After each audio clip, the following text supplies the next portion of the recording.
आज के इस वीडियो में हम अष्टावक्र गीता के दूसरे अध्याय पर चर्चा करने वाले हैं। इसमें हम जानेंगे कि इस अध्याय में क्या बताया गया है और इस अध्याय से हम क्या सीख सकते हैं।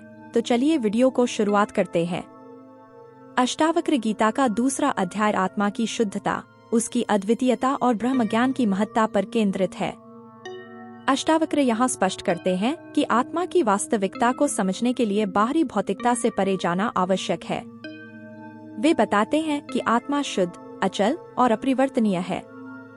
यह शरीर, मन और इंद्रियों के परे है और सच्चे ज्ञान के माध्यम से ही इसका बोध किया जा सकता है।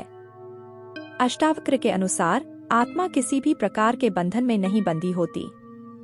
जब मनुष्य इस सच्चाई को समझ जाता है तो वह मुक्ति की दिशा में अग्रसर होता है।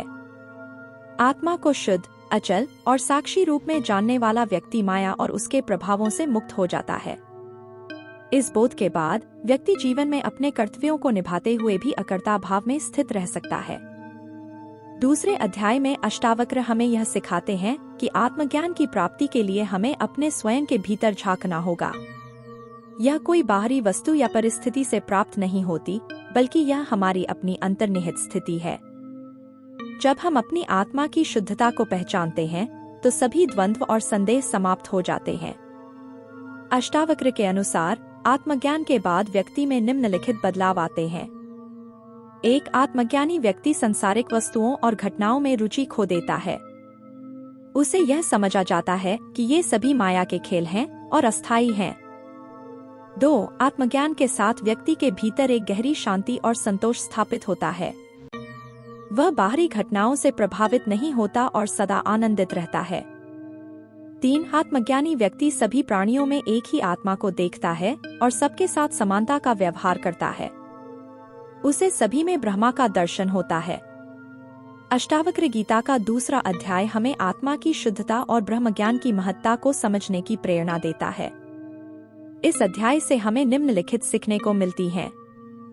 1. यह अध्याय हमें बताता है कि आत्मा शुद्ध, अचल और अपरिवर्तनीय है।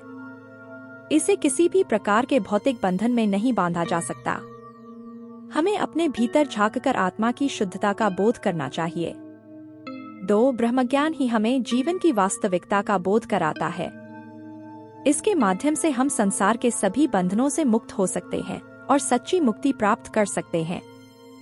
3. माया के प्रभाव में आकर हम अपने वास्तविक स्वरूप को भूल जाते हैं।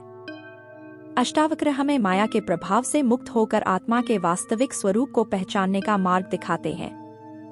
4. आत्मज्ञान प्राप्त करने के बाद व्यक्ति सांसारिक वस्तुओं से विरक्त हो जाता है। उसे यह समझा जाता है कि ये सभी वस्तुएं अस्थायी हैं और आत्मा की शुद्धता के सामने कुछ भी नहीं है।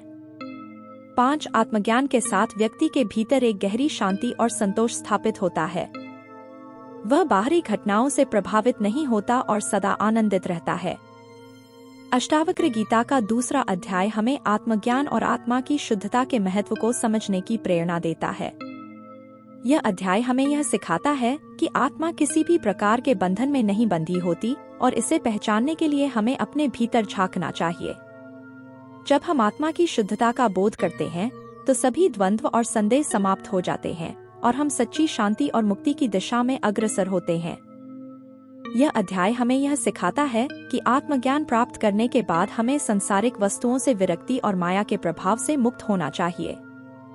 हमें अपने भीतर की शांति और संतोष को पहचानना चाहिए और ब्रह्मज्ञान के मार्ग पर अग्रसर होना चाहिए।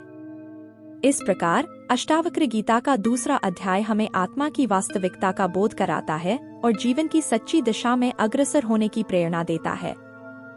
इस अद्वितीय ग्रंथ का अध्ययन हमें आत्मा, ब्रह्मा और मुक्ति की गहनता को समझने में मदद करता है और हमें एक उच्च आध्यात्मिक स्तर पर पहुंचने की दिशा में प्रेरित करता है। धन्यवाद।